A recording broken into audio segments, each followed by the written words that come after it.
আমি স্যারের কাছে প্রথমে জানতে চাইবো, আপনি তো টিএনস ইন্ডাস্ট্রির সাথেই যুক্ত একদম।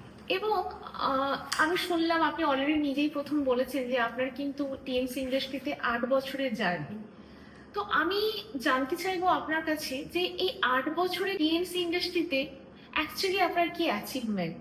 অ্যাচিভমেন্ট অ্যাচিভমেন্টের যদি কথা বলি, বেশ কিছু অ্যাচিভমেন্ট কিন্তু আমার লাইফে রয়েছে টিএনস থেকে। সবার প্রথমে তো বলবো যে আমার হোল বংশে প্রথম আমি কার নিয়েছিলাম টিএনস থেকে, যেটা টিএনস এর জন্যই 24 বছর বয়সে। এবং যখন লকডাউন ছিল ওই সময় কিন্তু আমি টিএনস থেকে কার অ্যাচিভমেন্ট করেছিলাম এবং ক্রেটা অ্যাচিভমেন্ট করেছিলাম। এর আগে কিন্তু এত কম বয়সে কেউ কখনো কার অ্যাচিভমেন্ট করেনি টিএনস থেকে। এবং তার সঙ্গে সঙ্গে আজকে যেখানে আমি বসে আছি, আজকে প্রায় আমি আমার জীবনের 23টা বছর বয়স পর্যন্ত কিন্তু ভাড়ার বাড়িতে কাটিয়েছি।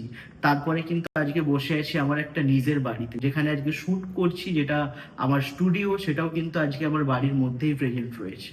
তার সঙ্গে রয়েছে তো অনেক ন্যাশনাল রেকগনাইজ এবং তার সঙ্গে রয়েছে ইন্টারন্যাশনালি রেকগনাইজ। আমি দুবার ইন্টারন্যাশনালি রেকগনাইজ হয়েছি, একবার ইন্দোনেশিয়া থেকে, একবার চায়না থেকে।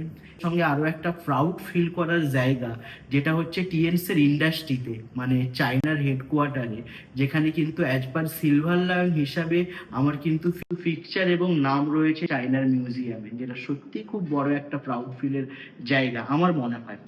এবং তার সঙ্গে সঙ্গে টিএনস এমন একটা বিজনেস যেখানে শুধুমাত্র নিজের অ্যাচিভমেন্ট নয়, তার পাশাপাশি কিন্তু অনেক মানুষকে অ্যাচিভমেন্ট করানোর জায়গাতে।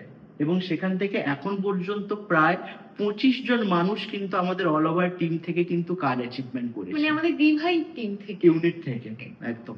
এবং এটাই হচ্ছে এক্স্যাক্টলি টিএনস বিজনেস, যে কিন্তু শুধুমাত্র আপনার স্বপ্ন পূরণ করে না, আপনার পাশাপাশি অনেক মানুষের কিন্তু স্বপ্ন পূরণ করতে সাহায্য করে। এবং এর সঙ্গে রয়েছে তো আরো অনেক অ্যাচিভমেন্ট। প্রায় এখন পর্যন্ত 15টার বেশি দেশ ঘোরা হয়ে গেছে, as per Japan, China, Singapore, Malaysia, বিভিন্ন দেশ রয়েছে। সো একটা মিডিল ক্লাস ফ্যামিলির ক্ষেত্রে আমার তো মনে হয় না যে এর থেকে বেশি ফিউচারের কোনো অপশন থাকে।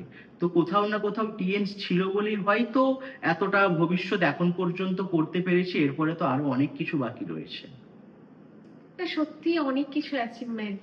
সব থেকে যেটা আমি শুনলাম যে কোভিড এর সময় কিন্তু কার অ্যাচিভমেন্ট, একদম। যখন কিন্তু মানুষ কি খাবে ভাবছিল, তখন কিন্তু টিএনস আমাদেরকে কিন্তু একটা কার অ্যাচিভমেন্ট দিয়েছে।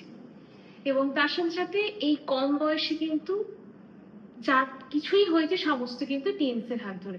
তো আপনারা শুনেই নিলেন সুরজ স্যারের কিন্তু অ্যাচিভমেন্ট টিএনস ইন্ডাস্ট্রি থেকে। তো অনেক মানুষ বলে যে ডিরেক্ট সেলিং থেকে কিছু হয় না, একদমই তাই নয়। যে মানুষটা আজকে আপনাদের সামনে বসে আছেন, উনি কিন্তু ডিরেক্ট সেলিং এবং টিএনস ইন্ডাস্ট্রির হাত ধরেই কিন্তু এত কিছু অ্যাচিভমেন্ট করে ফেলেছে। তবে এটা তো শুরু। আশা করছি ওনার ফিউচারে উনি আরো অনেক কিছু করবেন এবং টিএমস ইন্ডাস্ট্রির হাত ধরেই করবেন এবং সেগুলো কিন্তু আমরা সাক্ষীও থাকবো।